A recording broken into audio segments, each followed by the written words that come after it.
Mga magulang ko at mga kapatid, sa pagkakataon na ito, sa lahat ng mga sumusubaybay po sa ating pong pagtatalakay, ating po ipagpapatuloy ang pagtalakay sa tatlong persona. At sa pagkakataon na ito, at sa ating pong part 1, sa ikalawang persona. Ang ikalawang persona po ay walang iba kundi ang Diyos Anak. Ang kumatawan po sa Diyos Anak ay walang iba kundi si Jesucristo at siya po ang ikalawang persona. Sa pagkakataon na ito sa ating part 1 ay ating pong tatalakayin paano siya tinawag na anak, si Jesucristo. Sa aklat po ng Lucas, Kapitulo 1, versikulo 35, ito po ang nasusulat.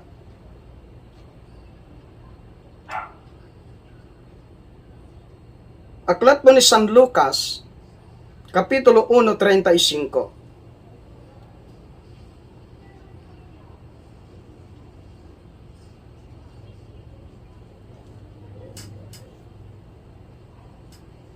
At sumagot ang anghel at sinabi sa kanya, bababa sa iyo ang Espiritu Santo at lililiman ka ng kapangyarihan ng kataas-taasan.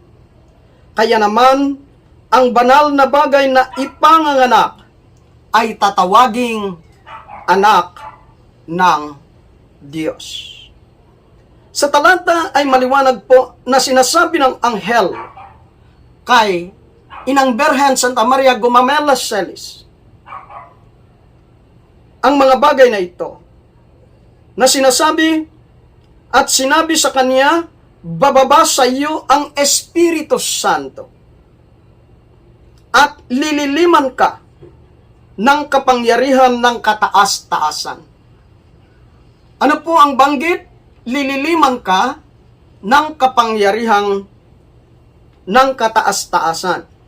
Kaya naman, ang banal na bagay na ipanganganak ay tatawaging anak ng Diyos. Kaya yung banal na bagay na ipanganganak ay tatawaging anak ng Diyos. Yun po ang banggit ng talata. Tatawaging anak ng Diyos. Sapagkat siya po ay galing sa kapangyarihan o sa Espiritu Santo ng kataas-taasan. At nililiman po ang ating Inang Birhen Santa Maria Gumamela Celis upang siya po ay ipanganak. Kaya naman, ang banal na bagay na ito na ipanganganak ay tinawag na anak ng Diyos. Kaya ito po ang pasimula na tinawag po sa Jesucristo bilang siyang kumatawan sa Diyos Anak ay tinawag na anak ng Diyos o anak ng Diyos na kataas-taasan. Babalikan po natin ang sinasabi niya sa aklat po ni Propeta Mikas sapagkat sa pamamagitan po ni Propeta Mikas ay nakahula na tungkol sa Bethlehem na mayroon ipapanganak na lalaki. At saan po nagbuhat? At saan po nagmula? O saan siya nanggaling? Kaya ay babasahin po natin ang talata sa aklat po ni Propeta Mikas.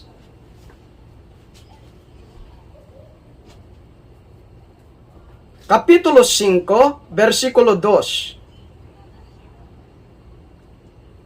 Ito po ang binabanggit ng talata.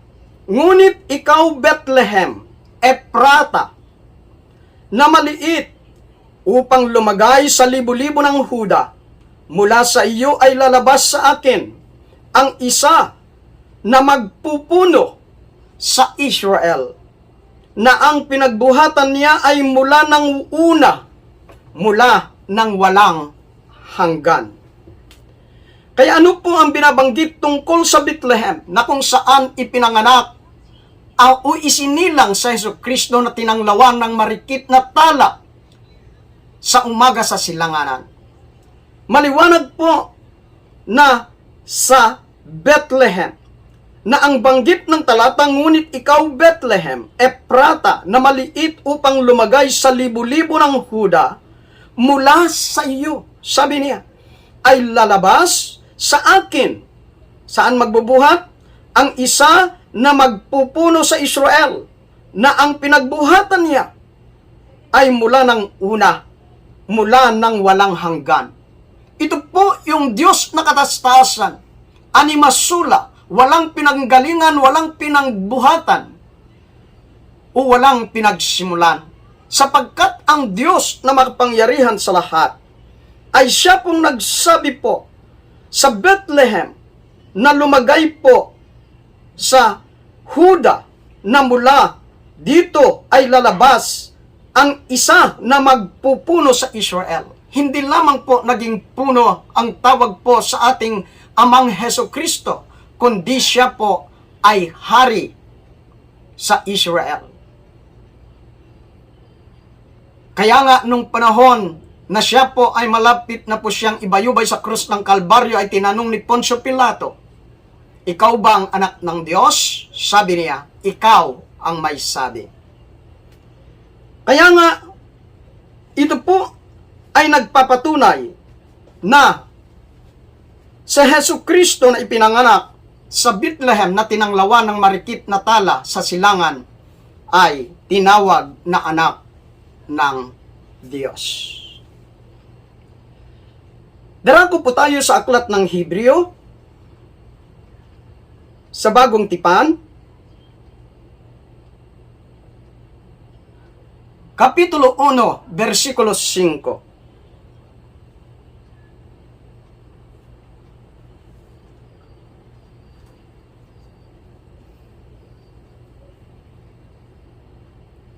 Sapagkat kanino nga sa mga anghel, sinabi niya, kailanman ikaw ay aking anak.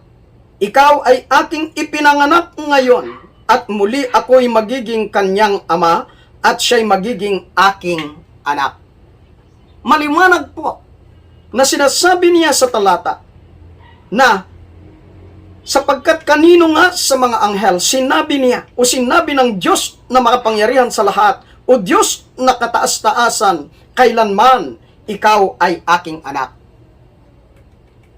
Hindi po binanggit po na diretsyo ng ating Diyos sa mga anghel na ikaw ay aking anak.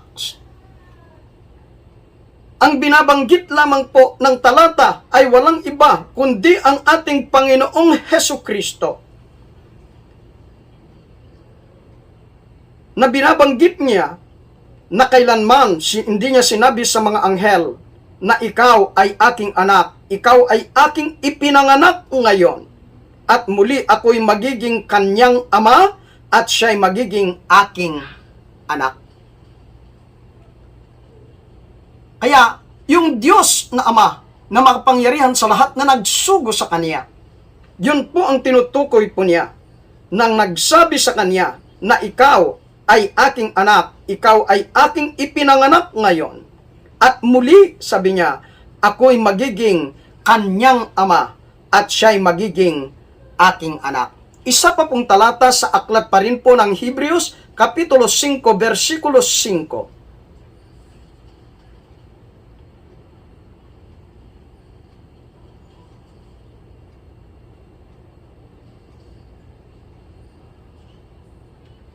Gayon din si Kristo,